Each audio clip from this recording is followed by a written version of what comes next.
Փաշինյանը որոշում է այն ինչ իրեն Ալիևը թույլ է տալիս որոշել, մասնավորապես հեծանիվ քշել եւ սոխով ձվածեղ պատրաստել մնացորդների հետ, մնացորդներով։ Մնացած ամեն ինչը որոշվում է Բաքվում եւ պարտադրվում է պաշտոնական Երևանին։ Անկախության հռչակագիրը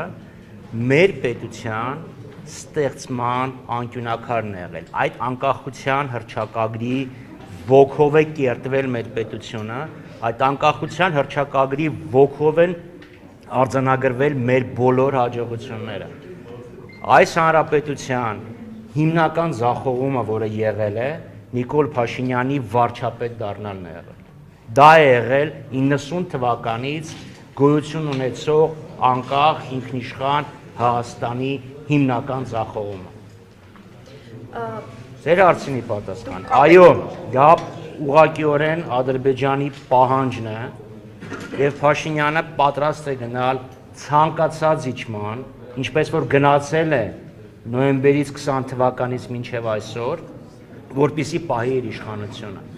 որպեսզի ինքը գնա ընտրությունների, իրան պետք է թղթի կտոր, որի վրա գրված կլինի խաղաղություն, անկախ նրանից, որ դա իր էությամբ լինելու է անվերապահ եւ բացարձակ կապիտուլյացիա, որ ինքը գնա ընտրությունների եւ ասի, տեսեք, ես խոստացել եմ խաղաղություն եւ ահա ինձ քվեարկեք, որ ես այս խաղաղ ընթացքը շարունակեմ, այլապես կգան ուրիշները եւ կբերեն պատերազմ։ Դա համար ինքը կգնա բոլոր զիջումների, հասկանալով, որ իր իշխանության ներողություն գոյությունը կախված է ամբողջովին Ալիևի եւ Էրդողանի բարեհաճությունից։ Ավելին ասեմ, այս ընտրությունը, որ ինքը դրել է, կապիտուլյացիա, թե պատերազմ, սուտ է։ Դա միայն իր օրոք ստեղծված ընտրություն է։ Կա բանակցային լուծման ճանապարհ, կան բանակցություններ, որոնց արդյունքում հնարավոր է ապահովել այնպիսի խաղաղություն, որը կբավարարի բոլոր կողմերի օրինական եւ կենսական շահերը։ Ինքը բերես պատերազմ, իրագնալով պատերազմի վտանգը կվերանի։ Պարոն Խաչատրյան, երեք փորձում էին ամեն դեպքում այս կրակոցները արդարացնել, ասում են, ես ուզում եմ հավատալ, որ այս կրակոցները սահմանի ամբողջ գծով չեմ անկարգություն են անում ադրբեջանցի զինվորականները կամ բնակչությանը այսպես վախեցնելու միտում ունեն։ Ինչու են փորձում անընդհատ այսպես արդարացնել Ադրբեջանի պահվածքը եւ իսկապես այդ կրակոցները, որ արդեն 1 ամիս է շարունակվում է, ադրբեջանցիների անկարգ պահվածքի արդյունք է։ Դեք գյումրեցիների խոսքով ասած Ղուրբանը տեղնին։ Այս մարդը արդարացնում է ադրբեջանցիների ամեն ինչ։ Ադրբեջանը վեր կացավ ասեց Հայաստանը ֆաշիստական պետություն է։ Ինքը փոխանակասի ֆաշիստը ես եմ, թե մի հատ հայլու առաջ նայի տես ով ես։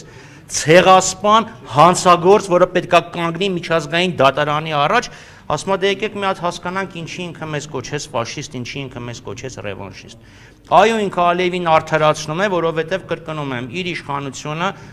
իշխանության լինելը անմիջապես կախված է Ալիևի եւ Էրդողանի բարեհաճ վերաբերմունքից։ Ինքը չի կարող ասի, գիտեք, այս խաղաղության գործընթացը կատաստրոֆիկ ձախողվել է, որովհետև դա կլինի իր քաղաքական վերջը։ Դա համար պետք է ադրբեջանցիներին արդարացնի, ասի դե լավ դե հիմա խմել են, կրակել են, դարդ մի արեք, իրանց պատգամավորներից մեկն ասում է դե կրակել են, հոմես վնաս չեն տվել։ Չէ, դա գիտակցված կրակոցներ են, գիտակցված սպառնալիք է, ճնշում է Հայաստանի վրա, որպեսզի Նիկոլ Փաշինյանը գնա այդ զիջումների։ Որովհետև Ալիևն էլ է հասկանում, չէ, որ ինքը հավերժ չէ, եւ դրա համար քանի Փաշինյանը կա, ինքը պետք է կարողանա բոլոր հնարավոր եւ անհնար զիջումները կորզել։ Պարոն Խաչատրյան, երկու հարց։ Նախ դուք քանի որ ասում եք, որ Բաքվի պահանջով է ուղիղ այս որոշումը կայացնում Նիկոլ Փաշինյանը, հայտնի է, որ դա նախապայմանն է փաստաթղթի ստորագրման։ Այս հայտարարությունը կարող է դառնալ Ադրբեջանի համար օրինակ բավարար, որպեսզի այդ պայմանագիրը ստորագրվի, թե Բաքուն ամեն դեպքում կսպասի դրա իրավական պրոցեսի ավարտին։ Բաքուն կսպասի դրա իրավական պրոցեսի ավարտին եւ դրա համար ինքը կպարտադրի, որ լինի հանրաքվե, եւ դրա համար այս իշխանությունները, որոնք սկզբից խոսում էին Սահմանադրություն ընտրություններից հետո, չէ՞, հետո ասի լավ սկսում ենք աշխատանքները մշակում է, հետո էլ մի քանի առաջ հայտարարեցին, որ հայեցակարգել չի լինելու, ուղղակի ասենց առանց հայեցակարգի, առանց սկզբունքային մեկնակետերը հստակեցնելու, առանց հանրային լայն քննարկումների սկսում են տեքստը մշակել, որովհետև կրկնում եմ, ինքը պետք է պարտադրի, գործի պարտադրել ժողովրդին, Ադրբեջանի հրահանգով ընդունել մի սահմանադրություն, որ բավարարի Բաքվին, որպեսզի ինքը կարողանա մնա իշխանություն։ Դա է ամբողջ որ ասում են խնդիրը։ Ադրբեջանն էլ պիտի փոխի իր սահմանադրությունը, դա պահանջ է, թե ուղղակի այսպես արդարանալու եւ Դա իսկապես Ադրբեջանը կմկմուց է։ ասում են, որ այնտեղ էլ ունեն տարածքային պահանջներ, արևմտյան Ադրբեջանի մասին են խոսում, այս խոսակցությունը, որ նաեւ Ադրբեջանը իր 91 թվականի անկախության մասին սահմանադիր ակտով իրեն հայտարարում է մուսաֆաթական Ադրբեջանի իրավահաջորդը, դրանով իսկ տարածքային պահանջներ ներկայացնելով Հայաստանի Հանրապետության տարածքի մոտ 50%-ի նկատմամբ։ Այս իշխանությունները, որ ասում են, դե պետք է փոխեն, դա գիտեք, ներսի լսարանի դիմաց ամոթխած արդարացումները, հեն Միրզոյանը Անտալիայում էր։ Դե թող ասեր, ասե դուք էլ ձեր դերը փոխեք։ Չասես, չէ։ Պարոն Խաչատրյան, Որտե վախենում է, կրկնում եմ, իր նպատակն է բոլոր զիջումներով պահել իշխանությունը։ Եվ Նիկոլ Փաշինյանը ամեն դեպքում ասաց, որ դա իր կարծիքն է, իսկ սահմանադրական փոփոխությունների հանձնաժողովը դեռ պետք է աշխատի եւ որոշում կայացնելը իրենց դիրույթում է։ Դուք ինչ եք կարծում, այս ազդակ կլինի արդեն հանձնաժողովի համար հենց այդ կոնցեպտով սահմանադրություն մշակել։ Իսկ դուք ինչ եք կարծում։ Դե ձեզ Իհարկե։ Իմ կարծիքը նույն կարծիքն է, որ ունեն բոլորը։ Այո, դա կլինի իր կարծիքը, որ ինքը ճակերտավոր կփորձի հանձնաժողովին ներկայացնել։ Դուք ինչ կարծում եք, որ հանձնաժողովը կարող է վեր կենալ իրանց նշանակողին ասիչան։ Ընդդիմությունը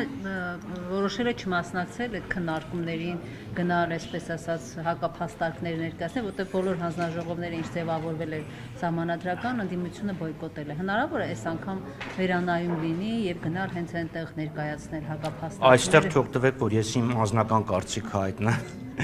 որտեղ նախ ընդդիմության ամբողջ ընդդիմության անունից որևէ մեկը չի կարող խոսել, բայց կարծում եմ, որ ոչ, իմաստ չեմ տեսնում։ Ինչու, որտեղ համոզված եք, որ սա Ադրբեջանից եկող պահանջ է։ Դե որովհետև կազմը նայեք, ասկան այդ կազմը պարզ է չի ով է նշանակել եւ նշանակողի հրանգները պիտի այդ կազմը անի, չէ։ Կարող է մանր մի 2-3-4 հատ դերբական դարձվածների մեջ ինչ որ փոփոխություն անեն, բայց բովանդակային առումով անելու են այն ինչ որ իրենց հրանգում է Փաշինյանը։ Սա է մեր երկրի իրականությունը, հասկանում եք, եթե ինքը SMS-ով բարձրագույն դատական խորհրդի նախագահ է պաշտոնից հեռացնում, էլ ինչ է կոս։